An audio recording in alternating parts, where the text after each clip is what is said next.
The Environmental Protection Agency has formally proposed revoking the Obama-era scientific determination that greenhouse gases are a danger to public health and welfare because they cause global warming.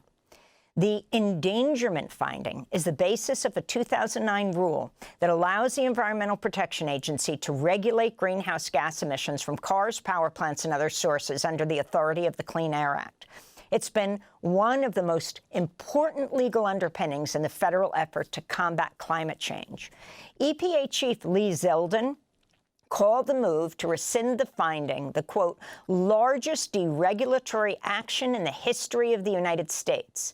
Zeldin spoke on Fox News Tuesday. After the endangerment finding came out, not only were there all sorts of mobile source emission standards, but they also came out with trying to regulate out of existence all sorts of stationary sources.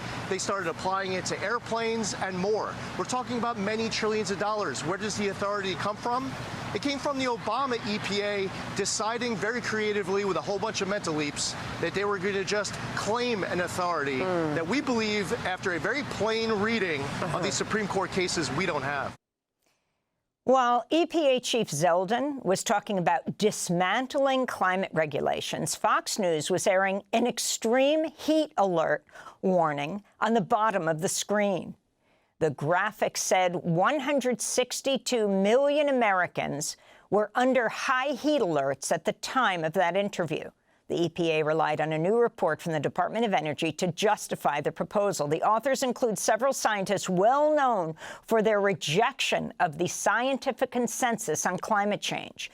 Meanwhile, the EPA's own data shows transportation is the sector most responsible for greenhouse gas emissions. The Sierra Club condemns Zeldin's move, writing, quote, as if any doubt remained, the Trump administration has formalized climate denial as the official policy of the United States government, unquote. Democratic Senator Ed Markey spoke at a rally outside the EPA Tuesday. Listen up, Lee Zeldin.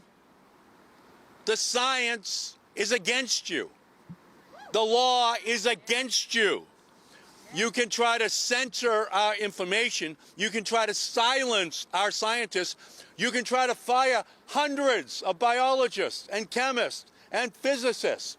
But you cannot change the science. You cannot change the reality of the harm which is being done by greenhouse gases as they are sent up into the atmosphere.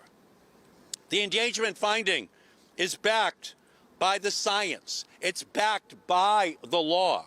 It has withstood every attempt to challenge it so far, and it will continue to withstand any challenge which is being made. The Texas climate scientist Manuel Salgado of We Act for Environmental Justice also spoke outside the EPA. He described last month's devastating floods that killed over 130 people in Texas. Unfortunately, my hometown and the surrounding communities know quite viscerally what the danger of climate change is. Less than a month ago, on July the 4th, the area was struck by catastrophic floods. This flooding resulted in an egregious and, frankly, quite preventable loss of life. Over 135 people, including 27 children and young people, passed away at Camp Mystic. This is all due to supercharged floods from greenhouse gases. I cannot imagine how awful it feels to lose a child in a climate disaster. But what I do know is that if Lee Zeldin, Donald Trump, and the billionaire polluters that they serve get their way, millions of Americans will know that feeling quite well. We can't afford that future. We're going to continue to fight to make sure that the EPA does protect us from the dangers of climate change. Thank you. We're joined now by two guests. David Doniger is senior attorney and strategist with the Natural Resources Defense Council, the NRDC, Climate and Energy Program. Michael Mann is an acclaimed climate scientist and professor at the University of Pennsylvania, also director of the Penn Center for Science, Sustainability, and the Media. His forthcoming book with Dr. Peter Hotez is titled Science Under Siege. Let's begin with David Doniger. Can you explain what exactly EPA Chief Zeldin is doing? Talk about the 2009 endangerment finding and the significance of this moment? Thank you. Yes, I need to start even further back. The first president to ask Congress for legislation that would cover climate change and carbon dioxide was Lyndon Johnson 60 years ago in 1965. And Congress voted that authority in the 1970 Clean Air Act. So as the science continued to become stronger and stronger, finally EPA began to move towards regulating the pollution that drives this climate change. And first there was a big court case in 2007 called Massachusetts versus EPA, where the Supreme Court ruled that the Clean Air Act definitely does cover the kind of pollution that causes climate change, and that if EPA determined on the science that there was a danger to our health and to our environment, then it had to regulate these chemicals.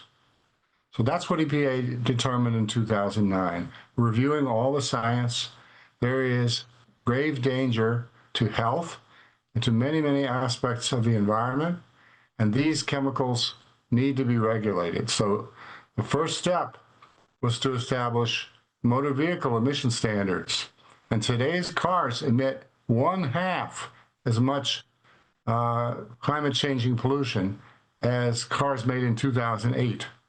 We've made a lot of progress, but now Zeldin is attempting, against the science, to revoke the determination this stuff is dangerous and knock the legs out from under his own legal authority to curb the pollution. He would repeal all of those standards for carbon pollution from vehicles, from power plants, and other industries. Can you take us through the legal history of regulating greenhouse gases from the creation of the Clean Air Act to where we are today, David Doniger? Right. So as I said, President Johnson asked for legislation. The Congress passed that legislation in 1970. It specifically says that one of the adverse effects to be prevented was an adverse effect on the weather and on the climate. They knew, they were informed by scientists back then that carbon dioxide has this heat trapping property, and it should be treated as a pollutant. Now, it took a long time, but EPA began to move towards regulating at the end of the Clinton administration. When President Bush came in, though, they changed their position pretty much to the one that Zeldin's taking now. We don't have the authority. And a bunch of states, led by Massachusetts, and a bunch of environmental groups, including NRDC, sued the EPA. And as I said a moment ago, the Supreme Court ruled that this stuff is actually in the definition of air pollution, and this stuff must be curbed if EPA determines, based on science, that it's dangerous. So that's the legal background. I want to bring in Michael Mann. You are a well-known, world-renowned climate scientist, now distinguished professor at University of Pennsylvania. Can you talk about the implications of this? We just heard a clip about what happened in Kerr County in Texas, the more than 130 people who just died there. No one particular weather event, of course, can be attributed to climate change, but the intensity and the frequency of these events, not only in the United States and around the world. Can you talk about what rescinding this so-called endangerment finding will mean globally? Yeah, it's good to be with you, Amy. And let me first actually add a data point to that timeline that David very nicely provided us. It's worth noting at the very beginning of George W. Bush's first term, in 2000, his own EPA administrator, Republican EPA Administrator Christine Todd Whitman, declared that CO2 is a pollutant that should be regulated under the Clean Air Act. And it was only later, when they got rid of Christine Todd Whitman, that they went down this road that takes us to where we are now. And so this wasn't always such a partisan political issue. But today it obviously is. And, what we're talking about can be measured in human lives. As you allude to, those floods in Texas, these extreme weather events that we have been enduring here in the United States summer after summer, the heat waves, the wildfires, the floods, the superstorms. The science is very clear here. Human-caused warming has amplified these events. It's made them more intense, it's made them more destructive, and it's made them more deadly. And it's made them far more unhealthy. And so this really is, a demonstration. What we're seeing play out, these extreme weather events, are a demonstration that carbon emissions do pose a danger to our health and, in fact, to the health of the planet. And so what rescinding the endangerment finding does is take away from the federal government the main lever arm we have, the main tool we have to reduce carbon emissions and to meet our obligations to the rest of the world under the commitments that we have made. And when the United States fails to lead, it leaves a vacuum, and it leads other nations to sort of ease off in their own efforts. And so what the United States is doing here, what this administration is doing, is a danger to the entire planet, and it has to be viewed that way. Can you talk more about the EPA announcing, Michael Mann, that it'll eliminate its scientific research arm and begin firing hundreds of chemists, biologists, toxicologists, and other scientists, what this means? Yeah, no, it's already been doing that. They've already been eliminating large segments of the National Oceanographic and Atmospheric Administration, scientists who study our atmosphere, our oceans, our climate. In every government agency, they're doing this right now. They've actually defunded the Mauna Loa laboratory, the laboratory where we have been measuring CO2 concentrations for half a century. Which demonstrate the sort of inexorable increase in carbon dioxide concentrations, the famous Keeling curve that many of your viewers will have seen. And so it's literally as if they think that if they stop measuring the state of our climate, our atmosphere, our oceans, if they stop measuring it, it will somehow go away. It's pernicious, it's dangerous, and we were a country that was founded on science. The progress that we've made, the economy we've built, the infrastructure we've created was because we embraced science. And now these latest actions by the administration betray that legacy. On Tuesday, the Department of Energy also released a new report that challenges the scientific consensus on the climate impacts of greenhouse gas emissions and provides, quote, a critical assessment of the conventional narrative on climate change, unquote.